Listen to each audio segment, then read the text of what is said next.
What is a utilization problem? If you are offering frequent, accessible immunization services, but your target population is still not using them, there could be a problem with the quality of services, which affects the way people use them.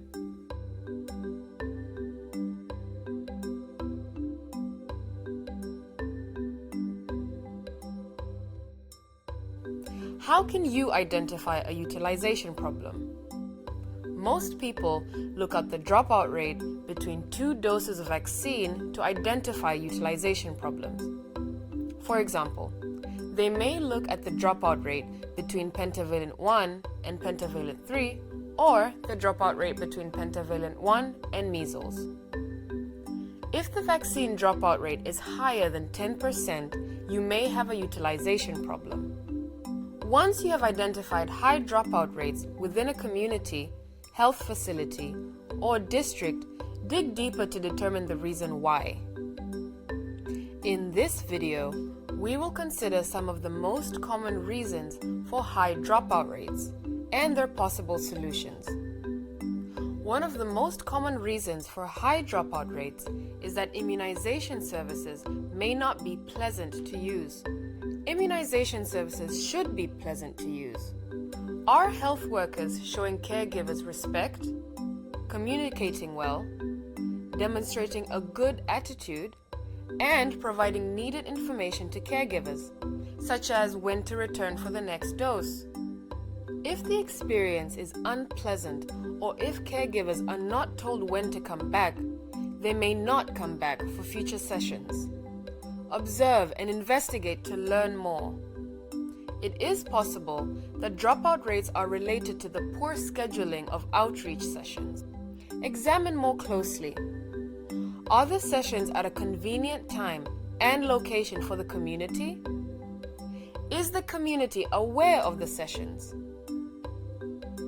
If session dates are changed or cancelled, does someone communicate the information to communities? You may need to adjust the scheduling so that the sessions are more easily usable by some of the community members. For example, market workers and fishermen families tend to be freer in the early afternoon. If vaccines and supplies are always available, the problem may be that health workers lack the knowledge or skills needed to do the work. Are health workers able to determine which doses an infant or pregnant woman has received, or when to administer the next dose of vaccine? Are health workers using every contact with a pregnant woman to explain the need for tetanus toxoid containing vaccine? Are they giving clear information to caregivers?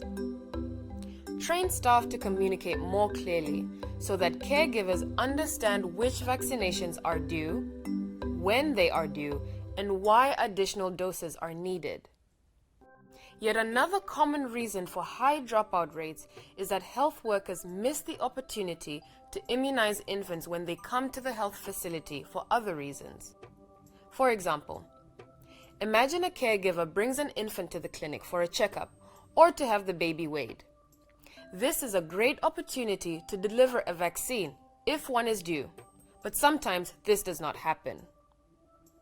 Once again, a health facility or district manager must ask questions and observe to find out why this is happening.